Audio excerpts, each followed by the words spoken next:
New this morning, we are following the investigation into an alleged domestic violence attack. One man is in an area hospital after investigators say he was stabbed trying to assault his wife and daughter. Now, police say the husband was extremely intoxicated when he lashed out at the victims.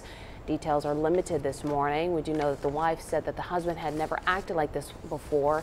She ended up stabbing him with a knife, trying to defend her and her daughter. Yeah, the man, who has not been identified, suffered minor injuries.